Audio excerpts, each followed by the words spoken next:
Welcome to Sports Scope, the most influential sports talk show in the nation.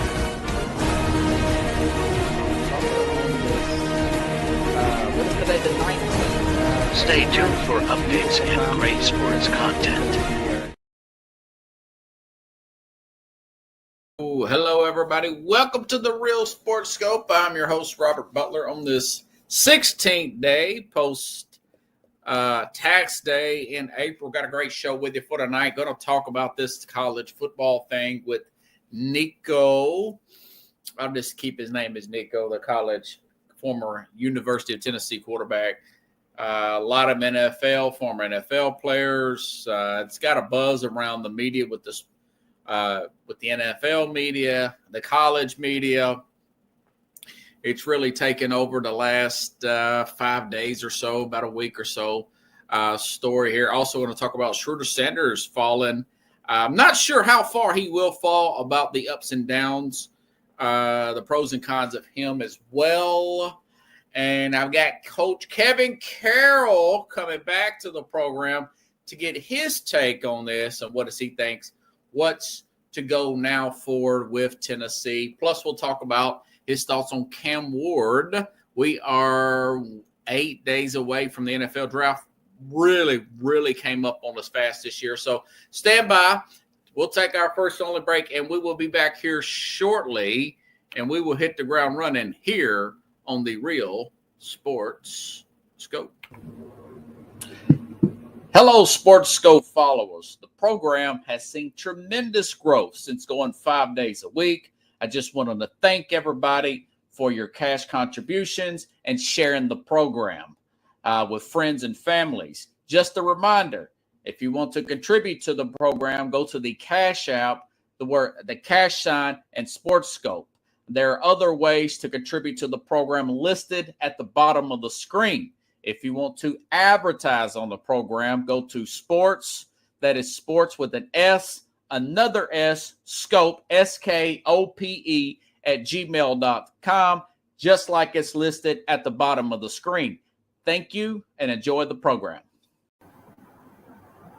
I'm Mac, CEO of National Streaming Sports and host of the Mac and Jack Sports Show.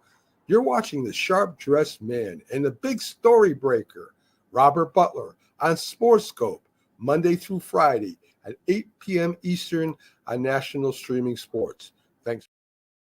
Introducing National Streaming Sports, live and on-demand sports talk programming that you can access 24/7. For the premier sports talk experience, tap into our Roku channel. Start your mornings with Mac and Jack covering all the weekend sports action. Then pour a cup and enjoy all the sports you can drink on the Coffee and Sports podcast. At midday, talk sports from east to west on the Coast to Coast podcast. Followed at night by some hot girl talk with Prim and Proper Sports featuring Sonia Pearson. Talk boxing on the Gloved Fist. Yankee fans tune in for Start Spreading the News. And there's more on the College Sports Huddle and Sports Scope with Robert Butler. There are 20 podcasts in all and 70 weekly shows, giving us a 3.4-star viewer rating. To find us on Roku TV, search for National Streaming Sports on the Roku search bar. Click on the logo and you're in. National Streaming Sports, live and on-demand sports talk for America. All righty then, I'm back here live. Okay, let's start from the top here. So, I like to call the guy Nico. It's Elamalava or whatever the last name is. Practically a week ago, rumblings came out of Tennessee that he was wanting more NIL money from the university, currently paying him about $2.4 million, wanting $4 million. That was around, I want to say last Thursday per se. Then it came out that he had wanted, that he did not show up to practice last Friday, per se. All right. And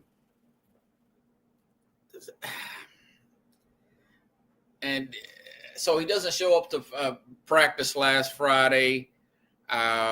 Saturday, things moved quickly. Josh Heupel came out and said that he was just, they decided to go in a different direction. They just didn't want to put up with this. Okay, so here's his numbers, last, and then immediately this is after 13 games.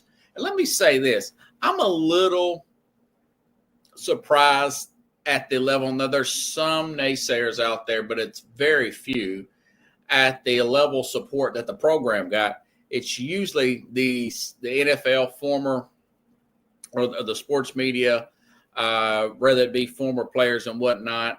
They would normally take the side of the player, but overwhelmingly, I'd say 90% here.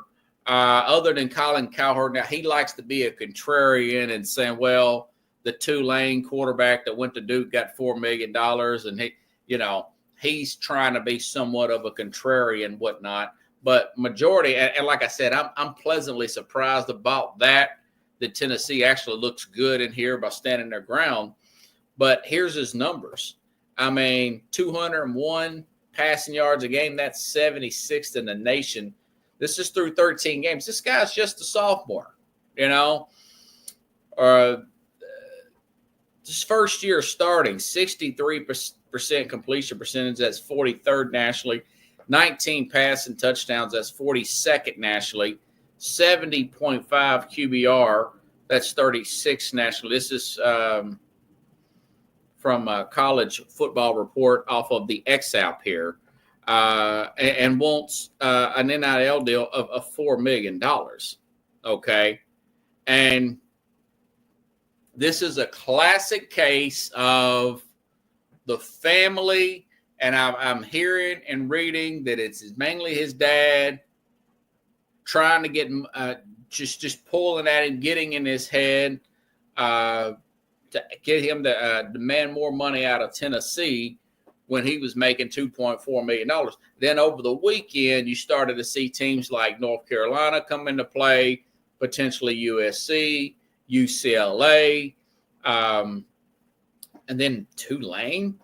And then all of a sudden you're reading that all these schools are backing out except for UCLA. Now, he ultimately signed with UCLA today, but UNC, Tulane backed out.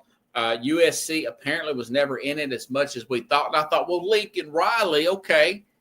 Lincoln Riley, maybe that would be an upgrade from Heupel to Lincoln Riley, considering Lincoln Riley's at USC's track record, working with number 1 overall picks, his Heisman Trophy winners.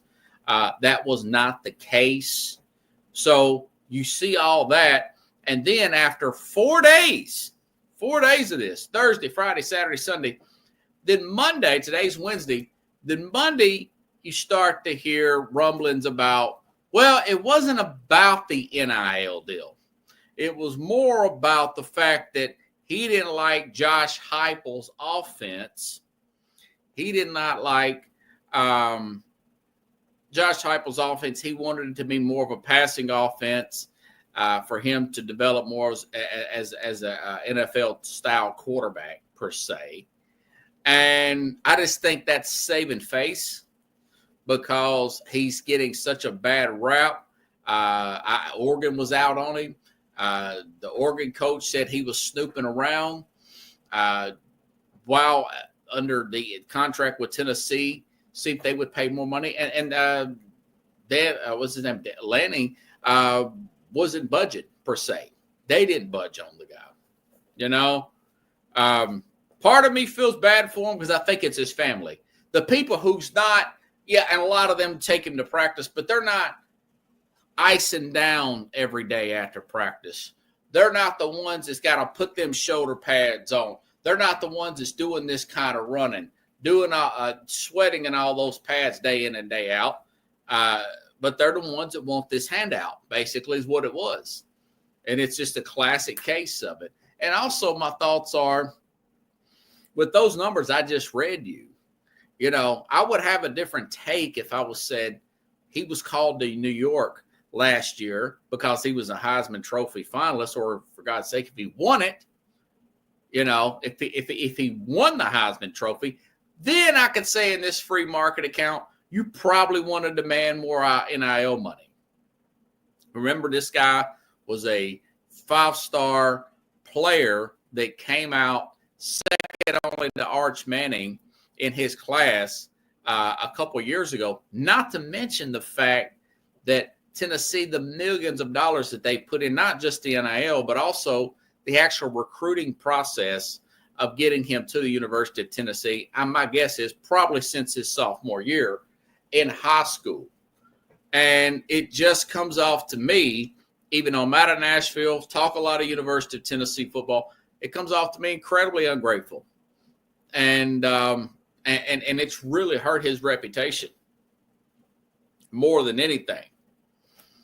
But, and like I said, now the rumors are that everybody's wanting to pay him half. My guess is he got half, according to Outkick.com, of what he wanted. And that's what the reports were yesterday. Half of what he's getting, He wanted 4, now he's getting 1. And so he has decided to sign with UCLA, a team that's not even close to playing for a national championship, under a former running back, what's his name? Deshaun Foster, the head coach there, second-year coach, who's already fired his offensive coordinator, Eric Bieniemy, who didn't cut it last year, and they've hired a guy from Indiana named as their offensive coordinator, who does not have that much experience here.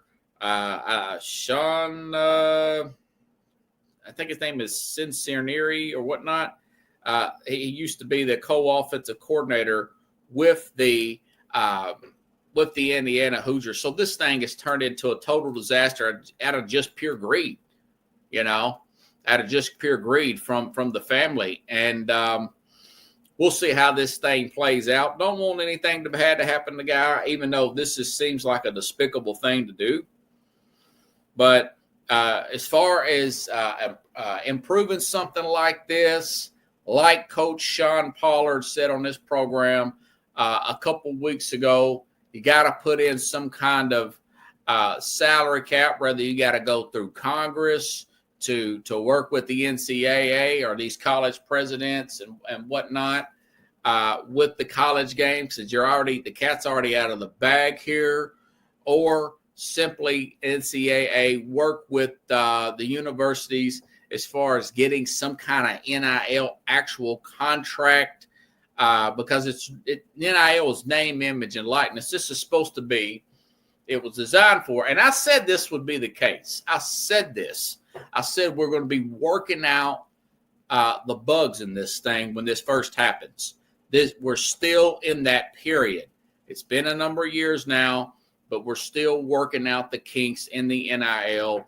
Try to get some type of protection for the teams, whether it's a 3-year NIL where a player can leave. If a coach gets fired or takes another job, he'll have the option. Or a coach can just simply let the player out of the NIL, say if he gets beat out by another player, and he still get his money and transfer to another school. Something of that nature. You got to have some kind of protections for the organization here. Okay? Now, that's part of the solution. I'll get into that as well, as far as talking to Coach Carroll about it. As far as Tennessee is concerned, listen, I've had my criticisms of Josh Heupel. As far as the offense, I think that's a lame excuse. That's a save your face excuse. But that being said, yeah, Heupel should do some more power running game, put the quarterback under center more, get him. A lot of these coaches in college should do that more. And quite frankly, in the NFL, it gives your running back a little bit more room to run, gives him more ability to get some speed up and whatnot, work on a short passing game, and work on moving the receivers in more and more, have more of a hybrid offense. I saw, though, a lot of that stuff being implemented as not the quarterback under center, but as far as moving receivers in instead of doing that wide offense there, that Baylor-like offense. I saw a little bit of that towards towards the end of the season. I just don't buy that angle. Coach Carroll's back there listening. I just don't buy that angle per se, that's the reason, but that's something I will ask him when I bring him on here in just a minute. As far as I had some interesting, as far as Heupel, you go from a guy like Heupel, and this is from 24/7. His resume goes back quite a few years. Remember, he played on a national championship team as a quarterback with Oklahoma, but he's worked with players like Sam Bradford, Landry Jones, Drew Lock at Missouri, Mackenzie Milton, Dylan Gabriel when he was at UCF. Heupel's turn. This is from 24/7. Virginia Tech castaway Hendon Hooker. Remember to 2022 SEC Offensive Player of the Year, transfer from Michigan, and got him drafted in the NFL. Knowing this guy was not a skilled quarterback, he just had a great arm, but that's all he could do. As far Tennessee does have Jake Merkender on their depth chart here, 4-star second-year player out of Georgia, and of course they've got Fieza and Brandon coming on in the 2026 cycle, number 1 overall player there in the country. So, and plus that'd be another thing I'll bring up to the coach there is, do they have somebody on the transfer portal? I haven't read that in yet, but I'm sure they're in the making of that, of getting another transfer portal type of quarterback per se. So I think they're going to be okay. They're still going to have some doubters. Urban Meyer, never short of taking a shot at Tennessee, saying that Tennessee's screwed right now at the quarterback position. They probably should have tried to keep the guy, but that's Urban Meyer. You got to take that with a grain of salt. Also, so that's basically it in the nutshell. Hopefully something big will come out of this from the college football landscape where they will work out some guardrails with this NIL to get teams some type of protection, or even take it a step farther, even if you got to get Congress involved, and just do a regular salary cap and just pay the players from the university and put them under some type of contract. And like I said earlier, they'll have the ability to leave through being granted by the coach, or simply the coach moves on to another job and whatnot. That would give them an opportunity to transfer, or they simply just get beat out by another quarterback and then ask the coach to grant a transfer. I don't think there's nothing wrong with that per se. I think that's more than fair. But this is one of those other ones. Do another quick take here, then I'll bring the coach in. Schroeder Sanders rumored to be dropping in the draft at one time. Some of the mocks had him going either number 2 or number 3 to Cleveland or the Giants. Then there was saying there could be, I'm reading and hearing that there could be a free fall with Sanders out of Colorado. But now I'm hearing and reading the draft buzz from Schroeder Sanders is that, of course, the Giants came back. That's fact. Had a meeting with him. Mike Tannenbaum, former general manager of ESPN, saying that usually sign that there's some kind of disagreement in the building. Others are saying that maybe, and could be part of it, that they're trying to trigger a potential trade with the Saints, who Derek Carr has got an injury that could be season ending, and they're not in love, with what's that guy's name? Spencer Rattler, their 4th round pick from last year. But we'll see. I got a feeling that there is a little bit of overkill and criticism for the guy. Mel Kiper has him still as a top quarterback, even over Cam Ward. I'm not sure about that per se. He's got the highest completion percentage in the history of college football, but the criticisms are he can't hit these tight window openings, these tight window type of coverage plays. And he did go to a fashion show and missed practice at the beginning of the season. And he's played for his dad his whole life practically. How is he going to handle some kind of adversity? That stuff seems to add up, the off the field stuff. And he's had some bad interviews that supposedly he was specifically tanking so he would not have certain teams draft him. We don't know how much of that is true or not. But on that case, we'll get to that story later. Got a great guest. I'm just so eager to talk to Coach Carroll about this. This stuff with Nico from Tennessee, because it's caused a buzz around the pro football and the college football landscape. But let's have Coach Kevin Carroll. Let's have a round of applause for him first here.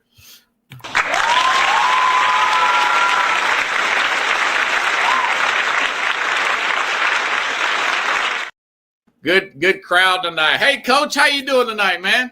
I'm great. Can you hear me okay? You sound great, brother. You sound great. Good. I usually do a sound check, but shoot, you've been on the money here recently, so I just assume that you're going to be everything's going to be everything, and you're good, brother. So, all right. Generally speaking, just to start off, what's your thoughts when you first heard about this break? I don't know. What was it, last Wednesday, last Thursday, roughly a week ago? Yeah, I think it was like Nico. Thursday, I believe. Yes. No, yes. It was Wednesday. It was Wednesday. You're right. It was okay. Wednesday.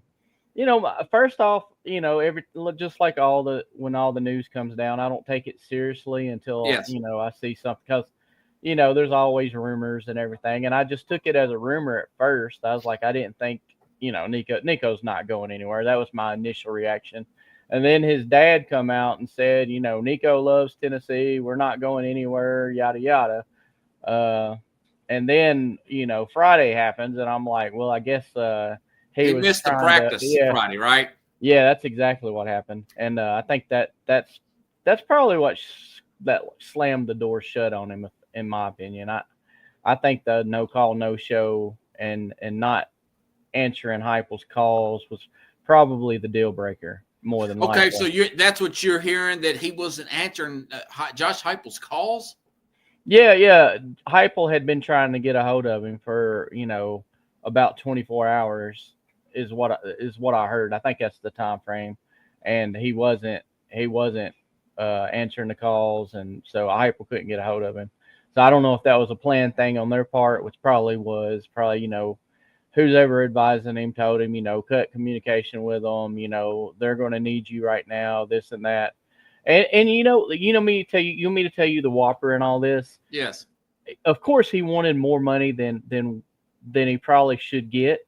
Yes. But I believe he gets the money if he comes to practice, and then he talks, with the university. He communicates with them, and it's not so much because he was so great last year.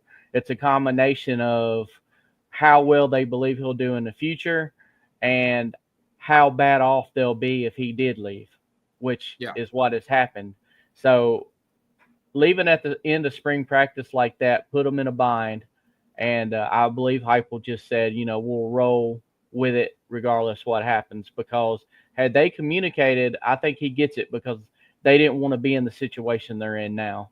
Now they're in a situation where they don't have a quarterback now.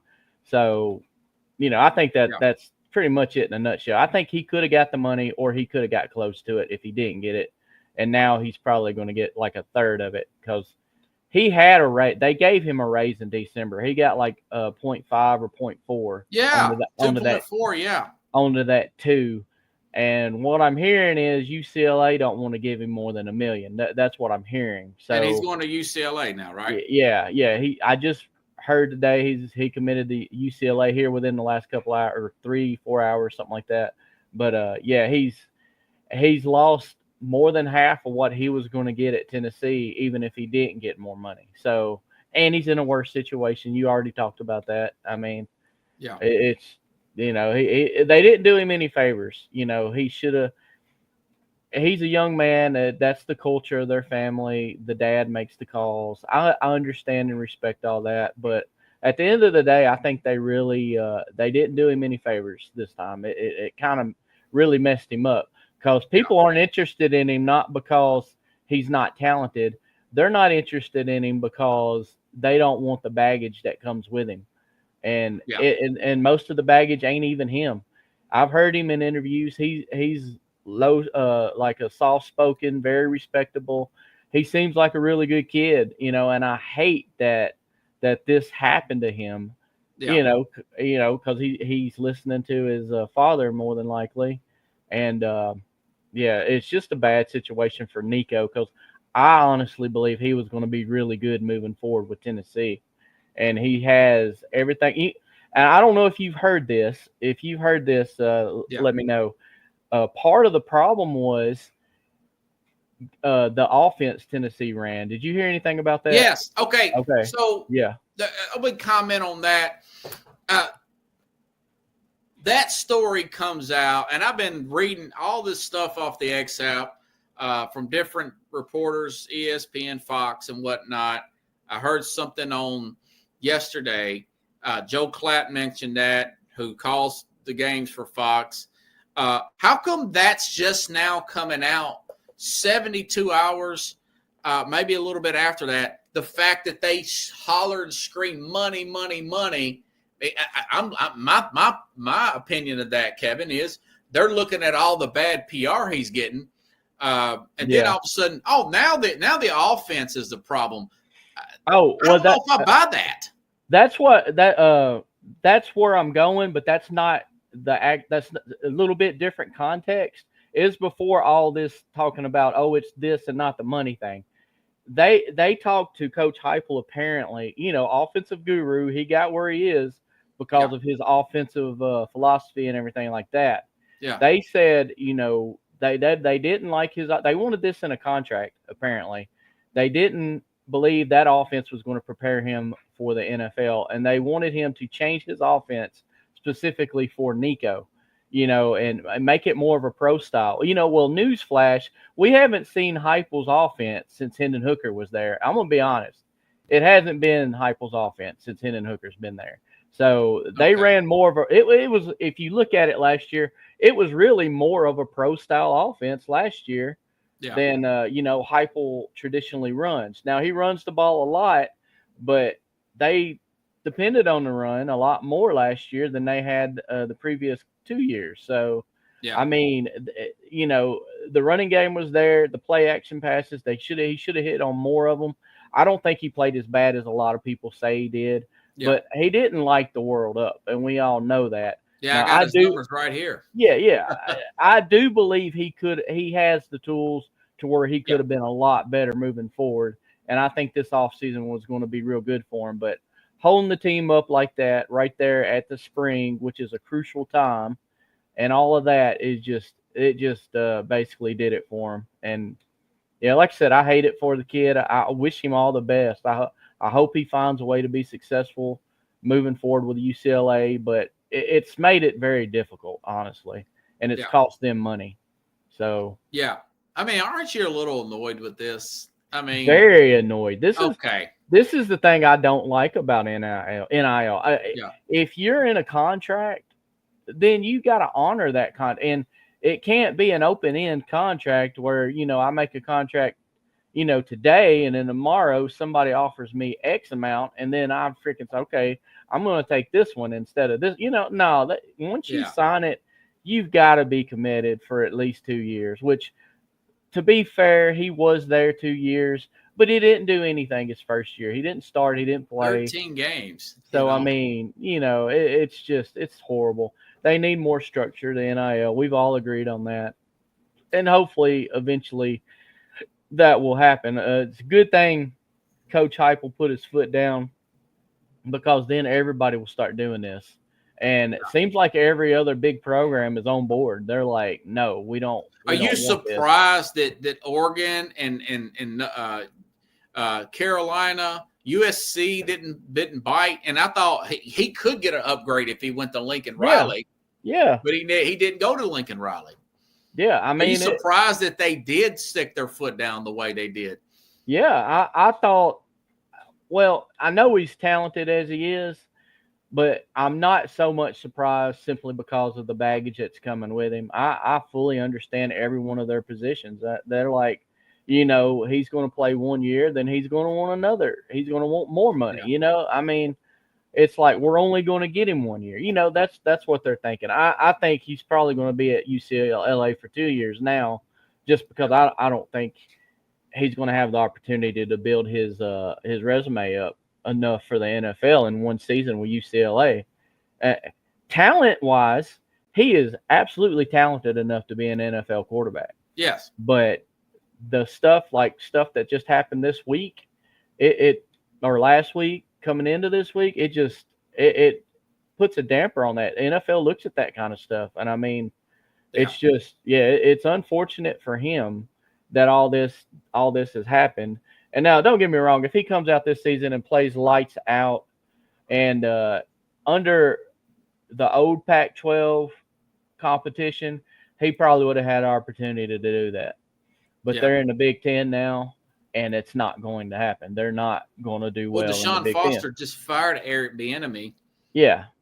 And they brought in this other guy from Indiana as their offensive coordinator.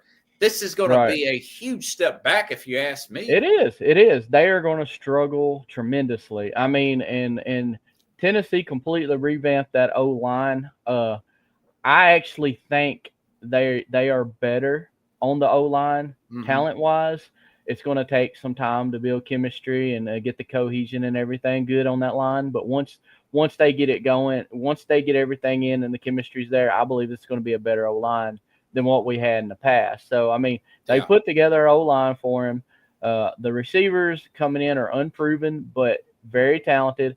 And I'm going to be honest with you, this is a more talented team than the one we had last year. Are you serious? It's a more talented team than the one they had the year before. Raekwon Thornton, Dylan Sampson, more talented than those guys. Because they recruited well. The guys coming in are very talented. They're higher rated coming out of high school than all these other guys that just left. And that's a good thing for Tennessee fans because they developed lower level players into these guys who are stars. They're just like you just answered that question. You mean to tell me they're better than blah, blah, Sampson and yada? Yes. Okay. Like if you're going off of ratings and coming out of high school and how good of recruits they were, yes, they are supposed to be better. But it goes back to development. They are developing their players, and we wasn't used to this with Palmer, or the other coaches, any of the other coaches. Butch Jones, Dooley, especially Pruitt. Butch Jones. Yeah, Pruitt. They would bring in good players. They wouldn't develop them very well. Well, Heupel and his staff are developing them, and these guys, they were 3 stars. Some of them even 2 stars are coming in, and they're leaving the university and have a shot to go to the NFL because they were developed. And the guys coming up are more talented. So in theory, we should be better around the quarterback. So that's a good thing in that we need these receivers to step up and we need them to play well. But they're more talented than the ones we had last year, I believe. Okay. They're less experienced and we don't know what we got yet. But Mike Matthews. You heard about another transfer coming into Tennessee? I heard they're working on getting a receiver, and of course they're working on quarterback. I did my research for the show. I got the guys that they're looking at. I got the guys. What about the quarterback side? I couldn't see the quarterbacks. The ones I'm talking about. I did my research. I've got the 4 that I'm hearing. I've got their stats. I've got everything. I got it on my desktop. So I don't know if you've heard of any of it, but we've got number 1, Sam Levitt out of Arizona State. Number 2, Rocco Beck out of Iowa State.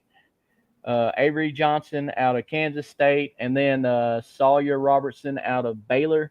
Robertson isn't really very mobile, so he's not necessarily he's probably the least on the list because he's a good passer, decent passer, but he's not not very mobile. And we kind of need a mobile quarterback. The other 3 can all run. The other 3 are mobile quarterbacks, and they can pass. Was it Arizona State? Did he play for Arizona last year? Was he starting? Yes, he was a starter. He was a starter last year in their playoff game. Yes, that's the one that he played really well. Okay. Yeah, he probably be ideal, him or Rocco. And what I heard today, Tennessee had their private jet in Tampa, Florida, where Rocco Beck lives, the Iowa State quarterback. So now you take from that what you will, but that was the word. So Rocco might be the one that they're interested in. But this is what I think is going to happen. I don't think they're going to chase anybody. They're going to add a quarterback to the portal no matter what, whether he's just a depth piece or if he's someone who can come in and potentially be the starter. So what I think is the ones that, because being quarterback at Tennessee right now, playing for Heupel, is an attractive spot for a college quarterback. Yeah. So they're banking on that. The ones interested are going to contact them. So maybe Rocco's people contacted them, said, hey, we might be interested. And they've got money right now that they can put on a quarterback, which he more than likely isn't making at Iowa State. Levitt more than likely isn't making at Arizona State, so on and so forth. They're probably not making that at the schools they're at. So, it's a potential they can come in for a year or two and play quarterback at Tennessee. What Miami did, and we saw what Ohio State did last year with transfer quarterbacks. Right. So, yeah, it's a big possibility that this could be a huge blessing in disguise for Tennessee. It could be, because these guys are proven. Like, they've all got good stats. They've all passed for 2,500 to 3,500 yards, in the 20s on touchdowns. I don't think any of them had double-digit interceptions. And the only thing I didn't like was 3 out of the 4 are like, it's like 56% completion percentage, 57, 58. Okay. And then Levitt from Arizona State, he had like 63%. So that's not bad. Wow. Yeah, that's not bad. He'd be the one I would hope they could get. But if they don't, I don't think it's the end of the world. We throw a lot of high percentage stuff. So whoever comes in, it could just be the system they ran. They could improve their percentage. You never know. So, we got some guys. They got some guys that are being talked about, or a possibility in the transfer portal. The best thing out of all this mess, though, with Nico, is that there wasn't a ripple effect from what I've seen yet. There's not. Oh, you're saying other players, Tennessee players transferring. That was my biggest fear. I was like, wow, okay. I hope all these guys don't freaking jump in the transfer portal because Nico did. It sounds to me like they got a lot of cohesion, team chemistry between each other, and they like playing for one another. You should check out the Kisselman, Merklinger, and George McIntyre and Arian Carter interview. They did like a post. Merklinger is a 4-star guy out of Georgia. Yeah. I mean, he's a red shirt friend. I wonder if he could just win the job, I think he's talented. He's a talented guy. He's got a good arm on him. I think he could do it. I think he could come in and play. I don't know how good Tennessee can be with Merklinger. You got Jared Stillman in Nashville saying he's a backup quarterback in the SEC. I'm not so sure about that. I mean, he hasn't got his opportunity because he's playing out of his rear end. Yeah, he does. He's so full of crap. Yeah. But Merklinger, to me, I think has the potential to do it. But they're not going to tell a guy who's an experienced starter no if he wants to come to Tennessee. And I don't think they're going to give anybody the job, though. Even if they get Rocco or they get Levitt, they're going to come in there and they're going to have to earn the starting position. I mean, it's not going to be given to them. Do you think Heupel was bullheaded about his offense, or do you think that's just nonsense that Nico basically made that up? I'm not so sure. I don't know. I don't think even if it's not made up, I don't view Heupel as being a bullheaded. He's the coach. He's the coach. His philosophy is what has gotten him where he is right now. Yeah. He should never have to change or ponder to a kid who's playing for his system. You decided to go there. You knew what they ran. Yeah. Just because you tried it one year and you didn't blow the world up like you wanted to, doesn't mean the system don't work. It just means you needed more experience in the system. It took Hendon Hooker a couple years before he really started clicking. But once he started clicking, I mean, the rest is history. I mean, he just wore it out. So, I believe Nico could have been better than Hendon Hooker. I still stand by that. I think he could have been better. It's just a monumental mistake by this. It is. You know? They played those cards absolutely wrong. They could not be more wrong in how they played those cards. And do you think that there's some insecurity there with his dad saying, maybe we just get all the money now, because Nico, he does kind of look mechanical, slow, kind of a big guy, lanky guy. Maybe we just milk it much as we can now, because the NFL career might not really lead out to what we thought. Because this comes off as insecure to me, man. it might be on behalf of his dad, but I don't think that's the case at all. I think he's plenty physically talented to be an NFL quarterback. His physical skills are off the chart, and I think he's very smart too. Don't you think he's a little too tall though? So at times, I mean, Trevor Lawrence struggling in NFL. Yeah, but third head coach, man. I don't think he's really. I know people compare him to Trevor Lawrence because of his height. I don't think he's really really Trevor Lawrence though. I think he's even more physically talented than Trevor Lawrence in my opinion. Yeah. When it comes to throwing the ball and accuracy and stuff like that, he's really off the charts. Yeah. Some of it is just in his head. He gets in his head what he did last season. He's a redshirt freshman starting his first season. I mean, I expected those things. Yeah. I did expect him to have better numbers. Don't get me wrong. But, me too. Yeah. But at the same time, I just chalked it up. It's going to take a little longer than I thought it was, and I think he would have been better this year. How much better, we'll never know. But, it sucks. I mean, if he'd have left the door open, he might have been able to come back. But I didn't catch that he was blowing off Heupel. Yeah, the no call, no show, not answering your phone. I mean, just the millions they invested just recruiting him, not actually the NIL money. Yeah, the money. I mean, it just feels like a huge slap in the face, man. When I heard he got $8 million, like before he even got to Tennessee, right? I'm sitting here thinking we got this guy for 3 years, no matter what. I was like, we got that nailed down. I think it'd be humble and grateful for that opportunity. I'm sitting here like, there's no way this kid's leaving us, giving him that much money, and I was just shocked when I heard he left. I was like, man, I'm all for paying the players. I'm not for this. This is just ridiculous. It's not fun for the fans. You can't get attached to a player.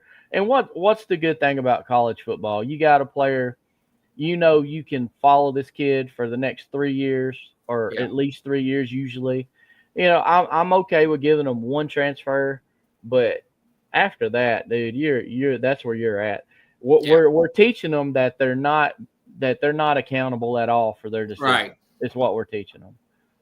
I'm saying I'm old school. I wasn't crazy about the paying the players, but I understand it. It.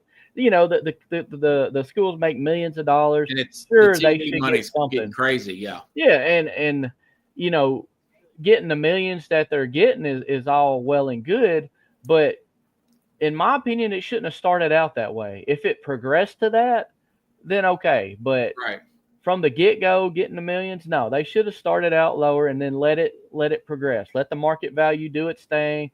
But no, they jump out right away. And hey, Tennessee's guilty. They're the ones that started it. I mean, but here we are. But I knew this would come. I knew it would come to this.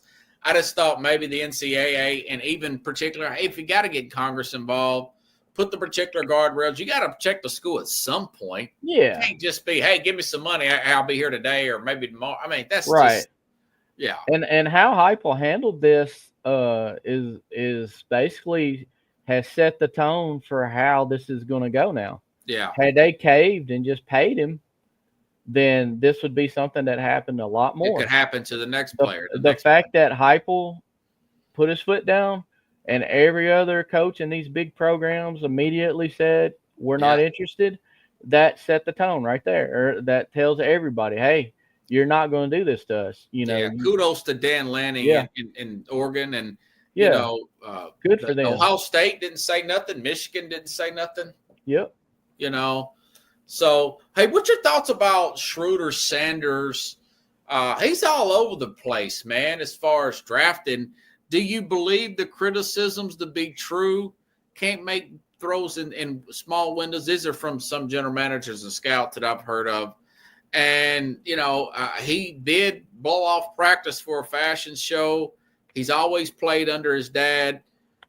What do you think about those criticisms? I watched him see play dropping, myself. man? I watched him play myself. I know what he can do. I don't care what they say. Yeah. To me, there's a bunch of talking heads because they have a job. Yeah. And this is how they make their money. And they're going to say stuff that's going to get them, you know, basically screen time. Yeah. And I believe Shedeur has a pretty good chance of being the best quarterback in this draft. And that includes Cam Ward. I believe Cam Ward is more talented. He has a bigger arm. Yes. He's probably better as far as athlete-wise. He's a better athlete physically. But you know what? So is Anthony Richardson. Right. Good point. So, I mean, he's more accurate. He's faster up here when it comes to reading defenses. The processor. That's Better, what I said his pros are. He's better at processing. Yeah. Going progression to progression. He's not running around, you know, just trying to do stuff, ab-libbing it. Like, you know, people like to compare Cam Ward to Patrick Mahomes being able to ab-lib. Yeah. He is not Patrick Mahomes. Right. And when he gets to the NFL, he's not going to ab-lib like he did in college. It's different. It's just a different thing, different game. Patrick Mahomes is beyond the most talented guy in the NFL at quarterback, and he's got it upstairs as well. You're lucky if you ever find that. How far do you think that where do you think Sanders will fall, in your opinion, from what you see? What I'm hearing is the Giants are very interested in him. Okay. So they also, the Giants are very interested in him. And, you know, you mentioned him being coached by his dad, yes, you know, all his life. Did you know that Tom Brady has been tutoring him for years, basically? Yeah, so that was my mock. I have not put it out there yet, but I think that the Raiders could take him at 6. Some are saying that the Giants are looking at possibly that they're real high on maybe Abdul Carter, but they've got that early second-round pick. They can move back into the first, right? You know, and also they can dangle that third overall pick to get a Saints to trade up because the Saints have an issue with Derek Carr, who may miss the whole season. So do you see that angle? Yeah, possibly. The whole Tom Brady thing with Shedeur, to me, though, is I think that just goes to credibility. You know, I think that gives him more credibility to be under the tutelage of Tom Brady. His dad being who he is, he's going to make sure he's got the best minds around him. You know, he's going to make sure he gets the best training, all this kind of stuff. Now, is he a little, you know, pampered? Of course he is. He's Deion Sanders' kid, you know. Yes. He's brash. He's cocky. I just kind of I don't think that people need to compartmentalize this stuff. Like, I can separate that from the field. I think when he's on the field, he's a football player and he's there to win. And he's extremely confident in himself. I don't agree with him holding on to the ball too long and all this stuff. He played behind a horrible offensive line and, you know, stuff like that. I think they're taking it out of context to make a story, you know, and I'm not even a big Shedeur fan, but if I'm taking a quarterback this year, he'd be the one I want because of what he's got up here, you know, and I'm Titans fan through and through. If they pick Cam Ward, I'm all in. I'm not going to be one of these people on Facebook. I'm never watching the Titans game again. I'm not going to do that. I mean, if they pick him, I'm all for him. I hope to God I'm wrong and that he is the guy and he's the guy that all right, one question real quick. Yeah. If Jeremiah Smith was coming out in this draft, if he was eligible to come into this draft, would you want to take Cam Ward or would you take Jeremiah Smith? Oh, I'd take the quarterback. Or I may take. You didn't hear what I said. Go I ahead. said Jeremiah Smith, the wide receiver out of Ohio State. A wide receiver? The Because it's a wide wide receiver. receiver out of Ohio State. Now, if you think Cam Ward is the guy, no questions asked, sure, you take him. Yeah. Do you think Jeremiah Smith? Now, are you more sure Jeremiah Smith is going to be a stud in the NFL, or are you sure that Cam Ward is that guy at number one? There's no way I take. Remember the Jets took Keyshawn Johnson number one. Different. I like Jeremiah Smith, but he is the best player in college football. Yes. Last season. Yes. He's the best this season. Look, this kid, if he come out this year, I think he would be number one. He'd be the number one pick. I wouldn't pick anybody but him. You know why? Because he is the most sure thing in the NFL. Receivers, they're easy. You can tell when a receiver is really good. I mean, and people were saying that about Harrison last year. And Harrison ain't bad, but he's not as good as a Jeremiah Smith. No, this guy's like T.O. kind of. Yeah. He's 225 pounds, and I didn't even realize he was that big because of how fast and agile he is. He is the real deal. This is the best receiver, like, the man among boys thing. Yeah. You can tell, okay, this guy's different. I haven't seen this kind of difference since Randy Moss at Marshall. I remember seeing him at Marshall and thinking this dude's going to be a beast in the NFL. Remember we said that about Calvin Johnson, and they didn't do that much with him. Calvin Johnson was good. I'm going to talk about winning big, Yeah, but lousy organization. Offensively, they actually were good. They weren't good defensively. I love receivers, but I just don't put them in that high regard. I do, but not. I'd rather gamble. What if you gamble with the quarterback and you have Jalen? Cam Ward's numbers are very similar to Jaden Daniels his last year, other than the rushing touchdowns. Every quarterback at Texas Tech for the last 10 years numbers are similar too. To Patrick Mahomes. Yeah. I'm just saying, But Cam Ward's. I don't put that much. Yeah, I don't put that much stock in the college stats. The only one, and Joe Burrow. Remember how accurate he was, and he wasn't just throwing these little quick he was throwing it down the field, and he was making fast decisions. Even though he had Jefferson and Chase on each side, which is a big advantage, he was hitting them quick. I'm sitting there like he's going to be a good NFL quarterback because how fast he made decisions and how accurate he was. And that's I just don't get that with Cam Ward. I think his ab-living and being able to keep plays alive, it jacked his stats up. That may come back and bite him. I that's why I don't like him. That's why I don't like him at number one because I think. Would you trade down and maybe try to get Sanders at 3 if the Giants came up? If possible, yeah, I would do that. If possible. I heard today, this is what I'm hearing. The Saints are freaking dead set, love freaking Cam Ward, and there's a chance that they're going to freaking offer the house to get him. So if that happens, I would take it. Me too. Yeah, absolutely. They'd have to move down, but they got so many positions that they need to work on that, I mean, if the Saints offer them the house and they get their number one next year, I think they're going to have a rookie quarterback if they do, because they're going to get Ward. And then they're probably going to have a top 10 pick again next year. And, so you got a top 10 pick, and we're probably going to have a top 10 pick too. So that's 2 top 10 picks. If we need to move up to the first to get whoever, then we can do that. Now, if for somehow we traded with the Saints and Shedeur did slip down there, I'd jump all over him. But I'm not so sure he's going to last that long. But if he did, then that's why I say New York. I don't know if anybody's going to go up to 2 to get Schroeder. Do you?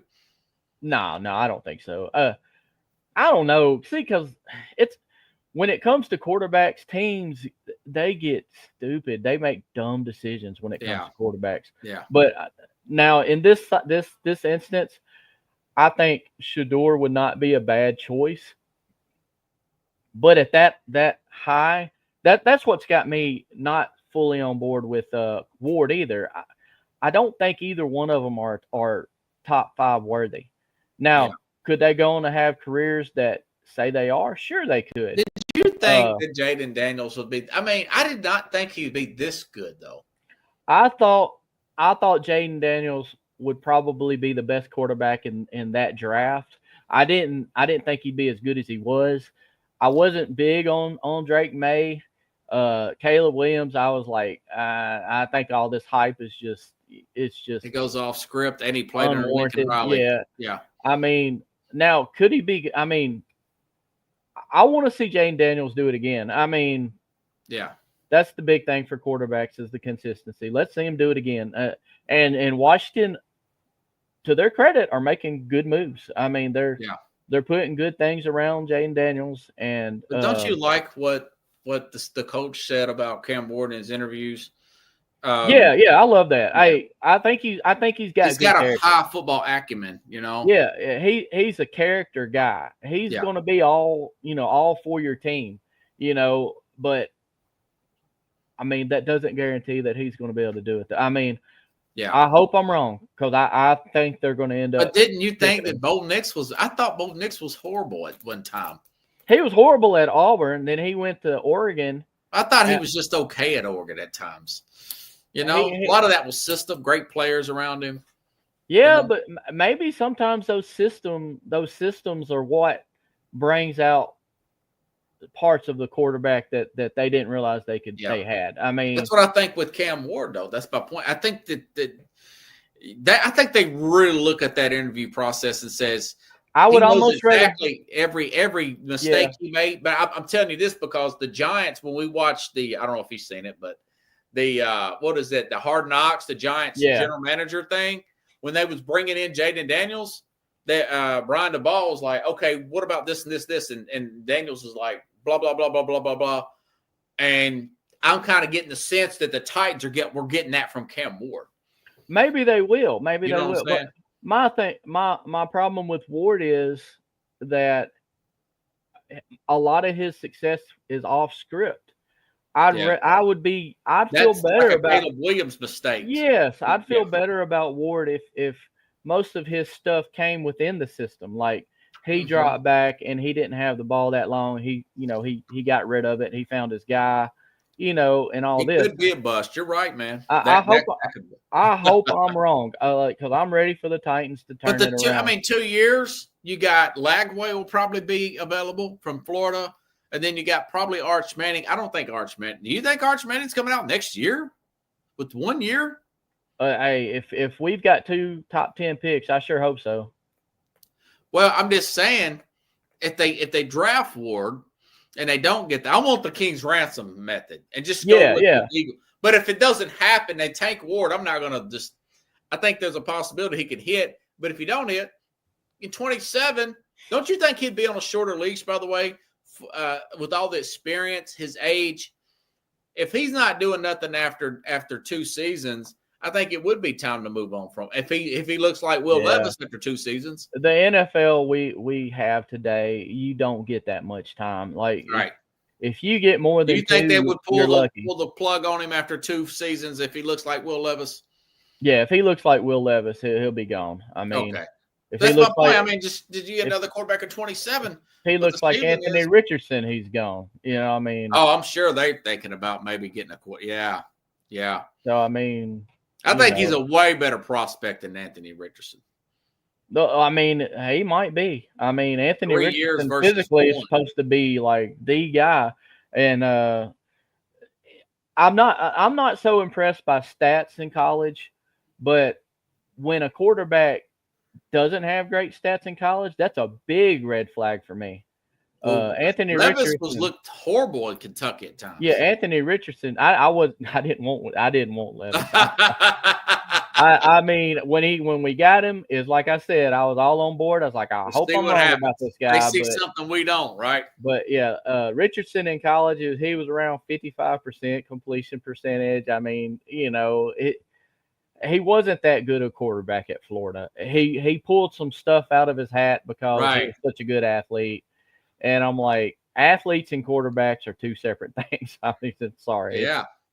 Yeah. But hey, it's fun time of the year though. I'm looking forward to the draft next week. I mean, we'll see what happens, man. Uh, I'm like you. Honestly, if they get the ransom, take the ransom. Yeah, for real, for sure. But, yeah. But if we get him, like I said, taking Travis Hunter or Abdul Carter.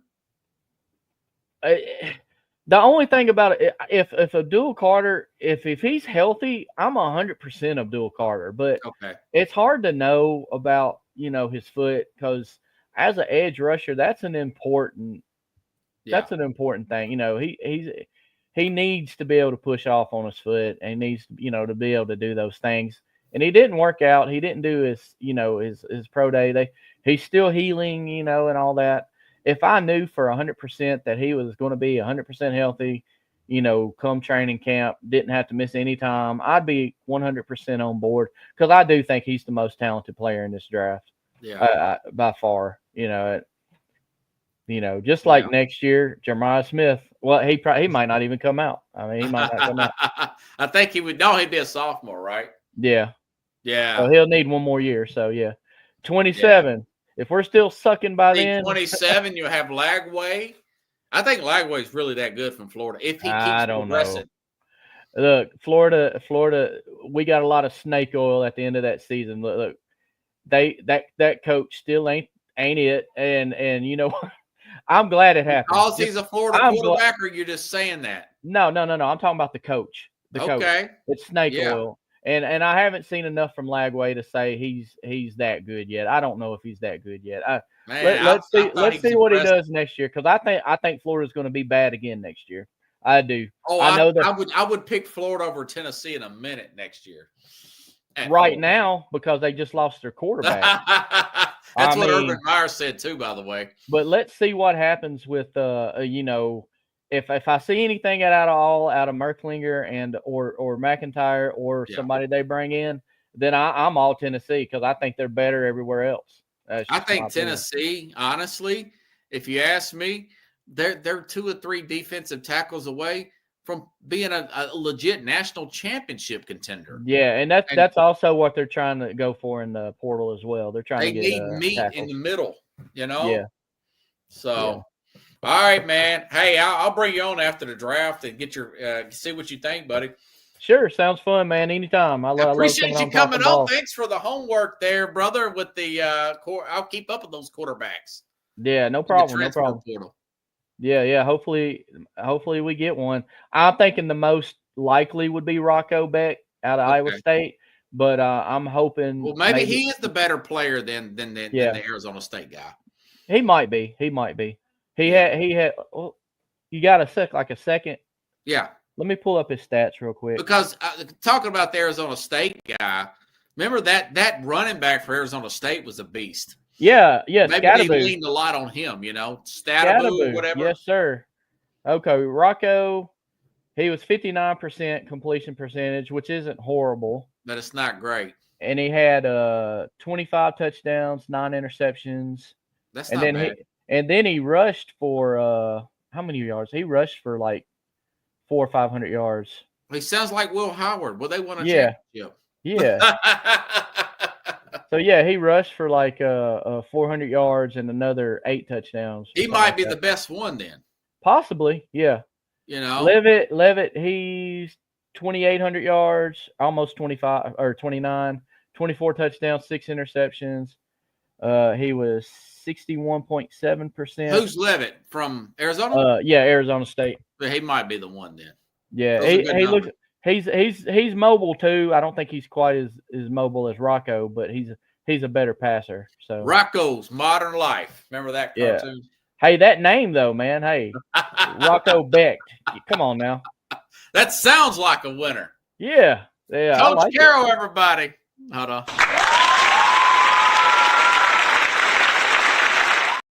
Thanks, buddy. I'll see you, man. All right, everybody. I hope to have I'll probably replay this one tomorrow and have the Mad New Yorker on Friday. We'll probably record something, bring it on.